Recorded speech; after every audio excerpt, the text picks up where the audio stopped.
It's the Battle of the Holy Man. That's right. I'm going to tell you what's going on and, of course, give you my opinion.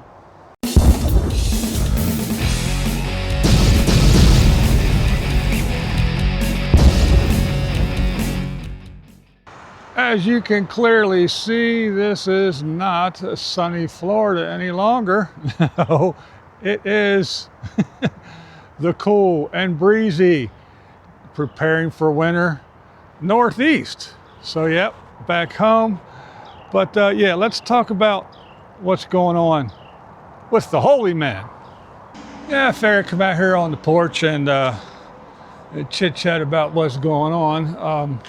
Yeah, took all the plants. That's one of the things we had to do. We had to treat the plants, get all the bugs off so we didn't drag bugs in the house. And it took all the plants inside and set up the room and put the timer on for the grow lights, the plant lights, and get all that set up. So I'm out here on the empty porch, no more plants, because we're ready for winter. It's a bit chilly out. It's like in the 40s. So yeah, let's talk about it. The Josh and Mike fiasco. I think it's quite interesting. I'm interested to see how long this is going to go on, the back and forth. I don't know. So let's just jump into it. We'll start with Josh. Okay, so Josh, he told us all about his side of the story, and it was the whole, he paid rent, he did work, and he used his truck. He used his truck to go fetch water. He said it was about 30 miles just to go do that. And he's the one who went and picked up Mikey's little trailer that he's fixing up, his guest house. And Josh had something to say about that as well.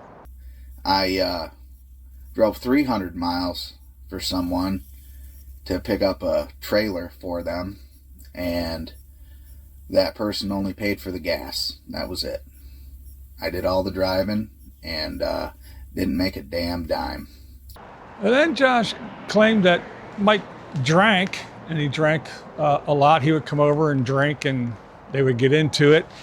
And I guess the back and forth and the things went on. And Josh says that Mike's injuries are due to an altercation that the two had. And yeah, Josh said he body slammed Mike, and that's why his ribs are sore.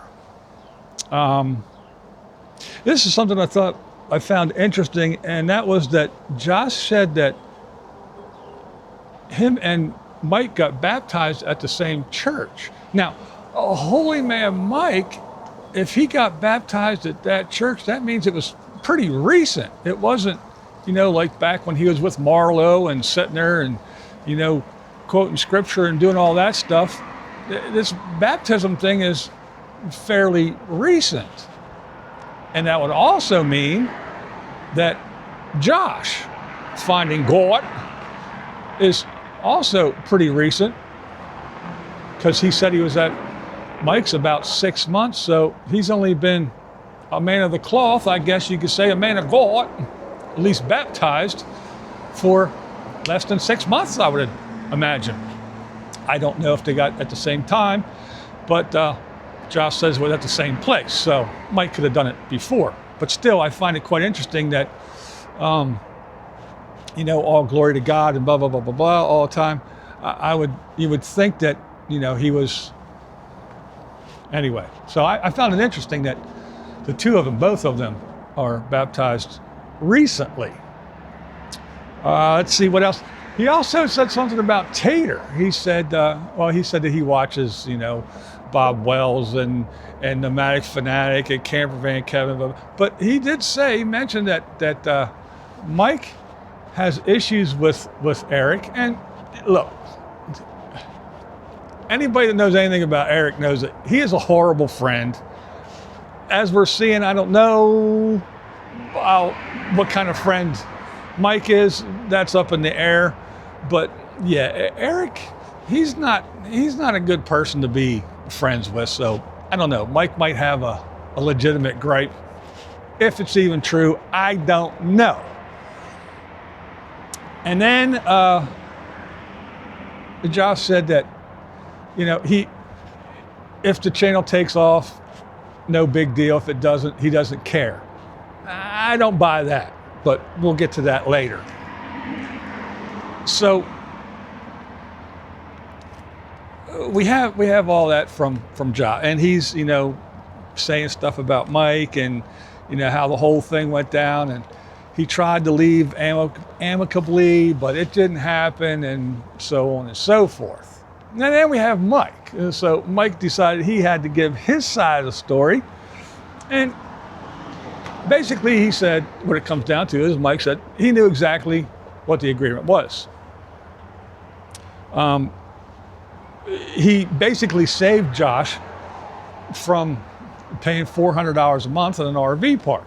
Now, I don't know what the rent was. There was no numbers thrown out that I can remember from either party of what Josh was paying or was expected to pay. But Mike said that, again, yeah, you can come stay here, but this is the deal. There's work to be done, and da-da-da-da-da. And he knew exactly what the deal was. He also said that on the counter of Mike drinking, Mike says that Josh smoked a lot, and no, not cigarettes. He said he wanted to sit around, get high, and take naps all day, and that just wasn't flying.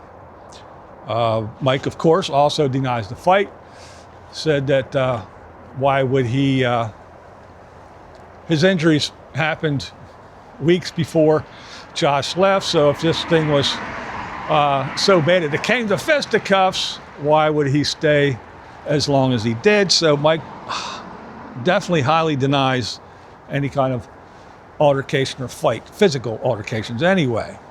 Mike claims that he made the video, it's a one and done.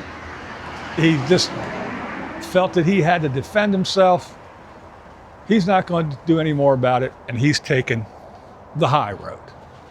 Now, with all that being said, let me tell you what I think. Well, first of all, I want to remind everybody that both of them said that they have a lot that they could say, but they're choosing not to. So, yeah, the two holy men are going at it. And here's my thoughts. I think that Josh probably did pick up a lot of information. One, about how to do a YouTube channel, because look, he hit the ground running. He's pumping out videos. He's using the drama. He's seeing that drama sells, and he's using this drama to the full extent, and he's cranking them out, and he's going to get subs, and he's going to get views. Right now they're running pretty much neck and neck as far as view count, because everybody's going to see the tit for tat. So yeah, for a new starting out channel, he's already hanging tough with Mike, and I'm sure that gets under Mike's skin. And to that, he said that, again, the channel, if it takes off, he doesn't really care. I don't believe that. I think Josh, again, watched Mike, saw how to do things, and wants this to be profitable, wants this to make him money. I think he saw how Mike begged and got people to give him money. He's not doing the same thing, but I do think he's sliding in some things. He's not, jumping down your throat with both feet, but he's saying, oh, if my channel does take off, I think it would be great to donate to the church that baptized me, and blah, blah, blah, blah, blah. See, that's a nice little thing that, oh, he's such a good guy. Let's send him money because he's going to send money to the church. I think that's a way in, a ploy. Again, it's just me talking. It's me thinking. I don't know. Maybe he is going to give money to the church. What the hell do I know? And with that being said, I do think that Mike did take advantage. Well, and Josh learned some off-grid stuff both how to do things and how not to do things. I'm sure he saw, some of the things that Mike did and how Josh helped him do some stuff. And he also saw, Mike, oh, it's the way it is what it is, and blah, blah, blah, blah, blah, and yeah. So I think he learned both ways. And then plus Mike's friends that have been off-gridders for quite some time, Josh got to, pick their brains. So Josh it wasn't like Josh didn't get anything from it. But I do think Mike took advantage of him because we know that Mike, he does the whole, oh, I really want a truck. I need a truck. And so when that truck showed up, yeah, I'm sure Mike took full advantage of that and said, let's go. You're going to get me water. You're going to do this, going to do that. Whether it was in the agreement or whether it was just Mike going overboard and taking advantage, I think it probably was a little bit of both. And because I don't know, Mike, just the way he holds out his hand and, needs everybody to buy him screws and everything. He has nothing. Josh even said that, the guy gets everything given to him. And he does. We see it. Anybody that watches him sees it. Mike does very little for himself.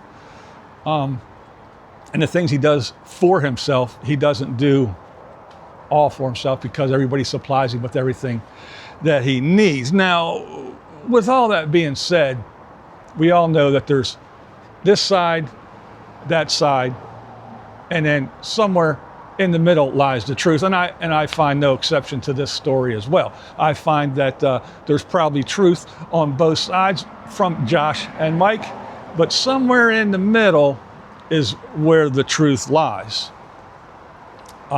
We still have Mike with his sleep issues. I personally think that it's due to his doom scrolling, and he gets his mind rolling. And even if it was, Josh leaving or getting ready to leave, what am I going to do? I need money. I'm going to have to start begging again. And then the doom scrolling and, society and money. And I think his brain just doesn't shut off, and that's why he can't sleep. Just my opinion. But as I predicted, just like clockwork, the begathons started again. The live begathons have started. Again, Mikey did one last night. And he even said that he hasn't done any in months. I have not done a live stream in months. So there, that's not me making it up. Mikey said it. And he hasn't. The whole time Josh was there was no live streams because Mikey had help. He had somebody there to do stuff. He had money coming in. He didn't need to put his hand out. So, and I said, Josh left, the begathons are going to start. And boom, like I said, like clockwork, the live begathons are back on. He was on last night and he didn't stay on very long. I watched for a little while. He was kind of talking about Josh a little bit and trying to skate the subject, but everybody wanted to know. Again, I watched for a little bit, not very long. Of course, he checked the PayPal, was give it a like, get this pushed out, give it a like, get this pushed out. I have a link. Let me check. I don't want to not thank people. So he was checking. When I was there, he was getting nothing. So I don't know. From what I heard, I had a couple of people say that he didn't stay on long because he wasn't getting any money. I seen he did get a couple super chats while I was on. He doesn't like super chats because that's not instant money. He has to wait for it. Plus, if he gets $10, YouTube takes 7 of it. No, they take like $3. So yeah, he only gets 7 of that 10. He doesn't like that. He likes that fucking PayPal shit. But yeah. So that's the deal with the Holy Man Wars. I don't know if Mike's gonna talk about it anymore or not. He says not. I think he kind of will let it go if I know a little bit about Mike. But that's it. That's my opinion! What we do here is go back.